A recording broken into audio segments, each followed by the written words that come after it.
This is, I don't even know, this is 16 practice, 16, I forget, 16, something like that.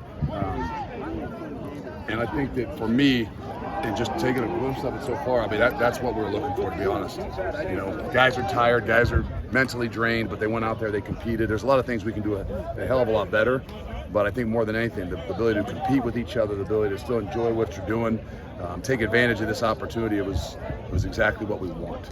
And we've got a little bit of a better, not a better fortune, but we've got a little fortune with not having school starting until another week or so, until the 6th, I think.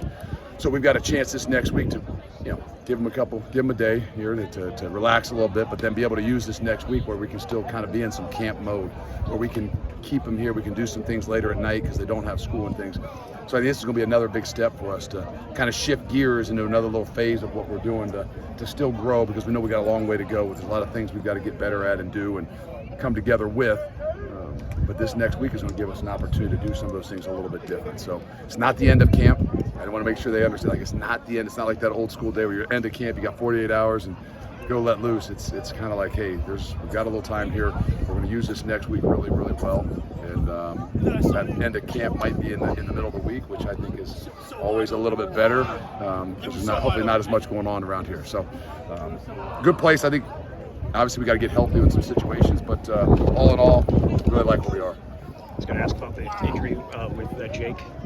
Do you expect him to get him? Renfro? Yeah. You know, we're hoping it's 3-4 weeks. We don't know exactly, but yeah, we'll get him back. It's just, you know, how quickly will we get him? I don't know that we can get him back for game 1. Will we get him back game 2 or 3? I hope, but we'll kind of see. It's just a foot sprain. Do you still hope that at some point he can be on that top unit this season? Yeah, I mean, I think more than anything, if based on how it goes, I mean, it might be an opportunity that his body has a heck of a lot more time to heal if he doesn't end up making it back into the rotation or even being a 1. And I wouldn't sell it short. I mean, I think that we've got some combinations that we can do. I think the uniqueness is a challenge is try to find the 5 that fit the best, because those guys are like a glove. Yeah. You know, they've got to be in unison. But I wouldn't put it past him. I mean, we've seen enough from him to know that when healthy and he gets himself back into shape he needs to play, he'll be in there. With him out, do you have the 5 guys you think right now at least? I still think there's a little bit of some movement. So I don't know. If you saw there today, I think there's a little bit of movement because Joe Huber's got to play some center with the 2s. And it's tended to maybe give him a double snaps at times, and I'm trying to say, let's give him an opportunity to get solidified maybe a spot. But the great thing is we've got some guys that can roll through there. So I don't know that you can walk out saying, hey, this is the 5. It's more like 6, 7, and I'm okay with that. Seeing on the injury front there, we saw Riley on a scooter. Yeah. Is that looking like a long-term thing? Or? It's kind of very similar. Okay. Kind of similar with Jake. We're hoping that maybe the 4 weeks, 5 weeks, 6, we don't know. He's got another foot as well. So hopefully, we said Will Pauling might have been out for 3 weeks or so, but some guys heal really, really fast, and we'll be smart and continue to move forward. But they're not out for a long period of time, so we'll definitely have them back. It's just how soon. You talked about it in the past already, the chance of tight end room with some of the departures already. Riley was another example, like hearing more snaps for some of these guys. It is. It's a little scary. I think we're gonna switch rooms up in there a little bit. We've had some injury bugs and some things that have gone in there, but it's given opportunities to some more people. I mean, obviously, Rucci doesn't need a million more opportunities. He's played a lot of football and done a really good job, but Tucker Ashcraft has got a lot of opportunities to get in there, and JTC Graves and those guys. So where it's tough on you and you get worried about it, you also look at the bright side of things. Like, well, we've got some young guys that are getting a lot of work that, by the time they're, week 3, 4, 5, they're not young guys anymore, especially as much work as they've got. You mentioned that Jack Pugh's dealing with a personal matter. And when we talked to Nate the other day, he said, hey, he's been great when he's been with us. Do you know what his status is? No, it's kind of another one of those things. Like, it's a little bit easier with a foot or a knee. You got a better idea of when you got a chance to be back. And so, no, we don't know exactly. He's around, and hopefully, he can get back with us soon. Do you consider moving guys into that room at all? We have. I might consider it a little bit more. But I think you'll see a mixture of some things. We always know that there's some guys we've got that are kind of versatile. Jackson Akers, a versatile guy, and Brooks is kind of, you know, a guy that's coming back from an injury too, is a versatile guy. So we feel like we've got some pieces that we can move around a little bit, but we also like what you know, what those guys have done at the tight end position, and they give you some different size and different abilities. I think with that, even the 4 or 5 guys we still got right now. Big picture for the next week or so until camp ends. What do you need to implement, or so the steps made? No, big picture. Of course, So there's. I wouldn't tell them, so hopefully they don't watch. But it is a little bit of getting back, get your body back in some ways. We'll still practice.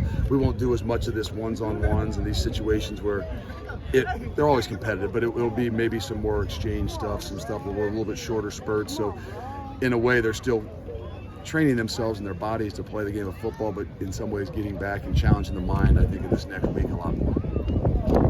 What stood out to you about the way CJ Getz has played here in camp? One of the returners that had the most snaps on defense last year. Every single day, and I don't know that I can say that. A 6-year guy, obviously that's not as normal, right? But we've had a few 6-year guys, even before the whole, you know, COVID, with guys had another opportunity. I've never seen a guy that in the 6th year every single day comes out and kind of impresses me more and more. And CJ has done that.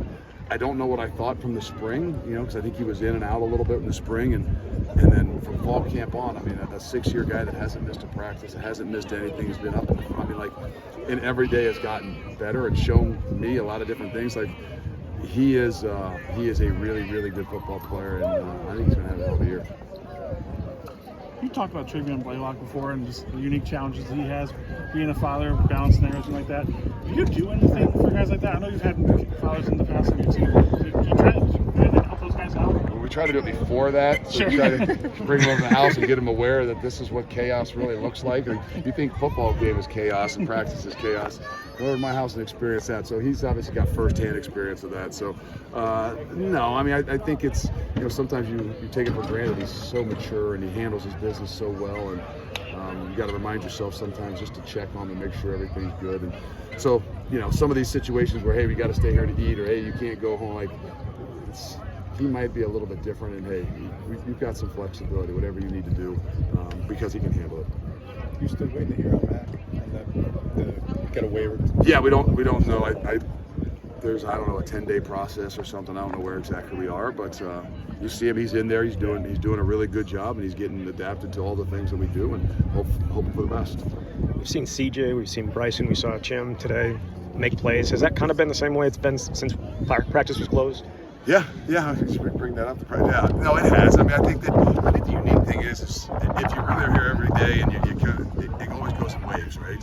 You know, one day the offense has, you know, kind of the upper hand, then all of a sudden the next day it's like clockwork in a lot of ways, and those guys have battled back and forth, and the uniqueness is the same way in there. Like, one day the opportunities go to one guy, and next day opportunities maybe go to a little bit more of the other guy, and but nonetheless, I think pretty much all of them, when they've had their opportunities, have done a really good job at stepping up.